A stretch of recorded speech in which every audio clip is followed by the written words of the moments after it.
Coach, you really put them through their paces today. A long practice, Yeah. obviously designed. Is it just something you thought was needed for today? Yeah, we're a week away from kicking off the season, and we saw today as the last chance for a bit of a push. They're also working extremely hard off the ice, and we were pleased with the effort today. We thought we dropped a touch on Tuesday in the kind of execution we wanted, but today was outstanding, and we stretched it a touch longer, but lots of contact, lots of speed with all those bodies, 26 on the ice. I thought the guys did, they had a strong performance in practice.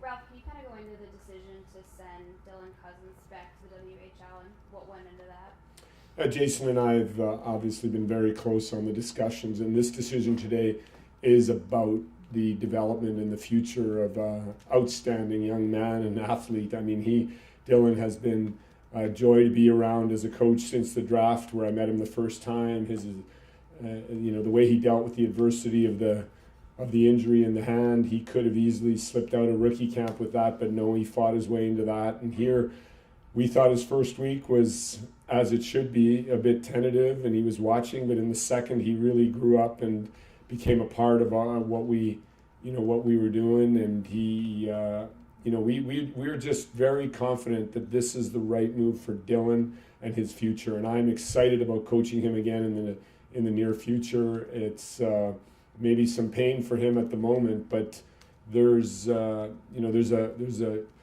pace and there's an intensity to a National Hockey League season that we just didn't feel he was quite ready for. That the extended staff that we have that are going to be visiting him in Lethbridge, whether it's off ice or on ice, we're going to be really close to him here right through the next year and working on his strength, working on his ability to keep the game up at the highest level. He saw it with the Toronto back-to-back games, where in the first game he was outstanding, and then he could see how hard the grind is here.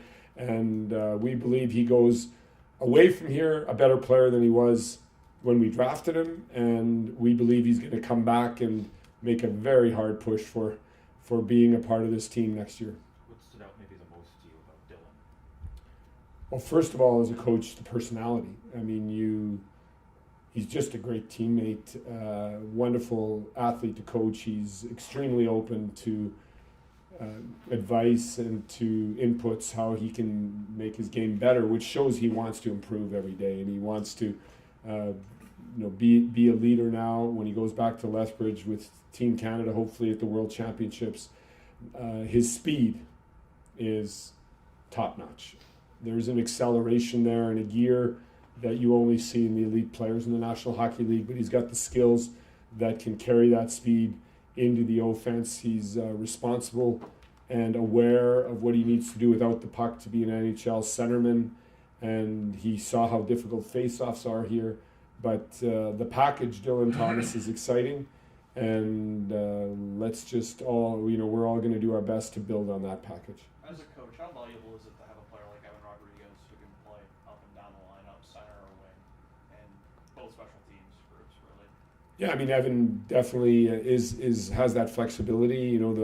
I see him on any of the forward positions in any of the roles, and when asked to do, like yesterday, the penalty kill, he embraces it and he does it wholeheartedly. We thought with Jimmy they were a very good follow up on Sobe and Z, and it was it gave us some stability where we needed it on the PK. So you always like to have some players that are flexible in the way they can fill roles. Has Gilmore been better than maybe you expected when you first started camp?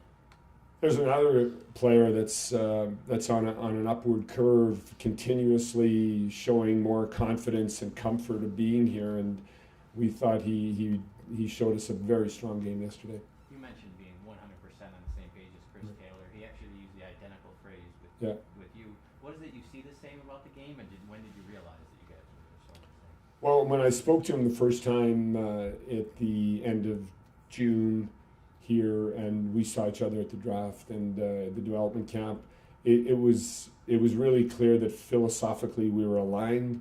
We both like simplicity and at the same time cohesiveness in offense and defense, and he fully embraced the system or the principles and concepts that we wanted to bring in here, and I could see that he was in tune with all of that. But more than anything, his passion behind his role within the organization to develop players, and at the same time looking for success in Rochester, which is complex for a coach in the minors. And we like that hunger to win every day and to be competitive and teach the kids that, but at the same time develop and grow them. But more than anything, we connect as people, and that is the first thing you need to do to be on the same page. And you had talked about wanting the same, a guy from Cincinnati to be able to go to Rochester. I mean, For that's sure. gotta help having that same. Yeah, no question that we have a lot of respect for what they're doing, and he has a lot of respect for what we're trying to do here, and I think that's where it all begins. Do you anticipate calling anybody up in Rochester for Saturday's game? So at the moment, you can see we've got some bodies back, and we're happy with that, and we should be fine with the people we have here.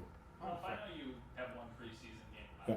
but how do you shift the focus a week out from, hey, let's have the best camp possible, let's have the best preseason possible, Yeah. to, hey, in 7 days, this is Yeah. real, the regular Yeah. season starts. How do you do that?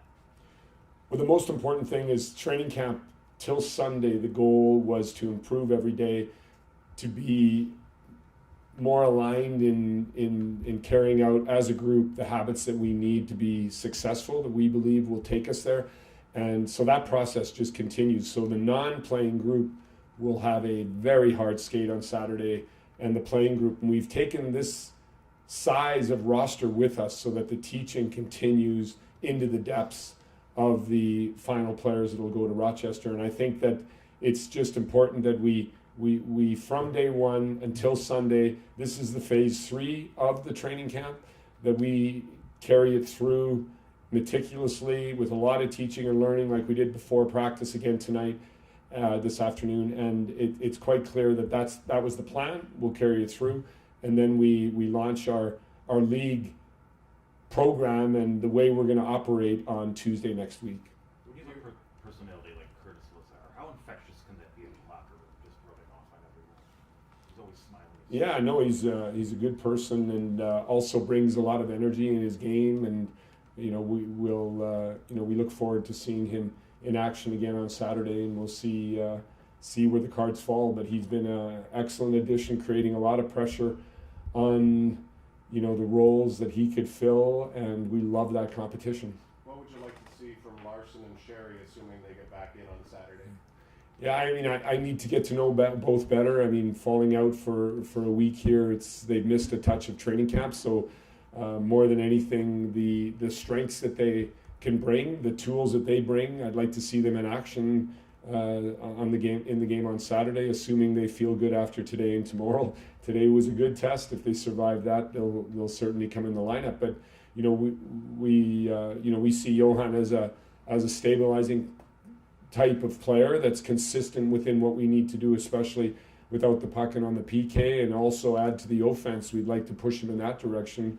Whereas Sherry should bring that element of surprise and work into any line that he's in, and also add clearly to the offense that we'd like to see players that can work hard in both directions, and we see Connor as one of those. We've heard so much about the competition this year going Yeah. into camp. Do you feel like players have separated themselves enough to earn the next opportunity? I think, again, I believe it's going to be quite clear here what we're going to feel after Saturday's game. The picture seems to be evolving. There are some question marks, but any player other than Dylan now that we speak to and is not beginning the season here has one clear path back in, and that's to go to Rochester and be the best player in that role in the group and just be patient. So that opportunity is always going to remain for anybody that's still here today. So I'm not seeing any ends here, and if anything, that competition stays alive. So in the players coming in who we don't know as well, it's important to leave a mark. We've got a game on Saturday where some final decisions will be made, and that game, even if I said last night that possibly some of the top players will be left out of the roster, we're expecting a top level game and a top level of competitiveness right through those 60 minutes.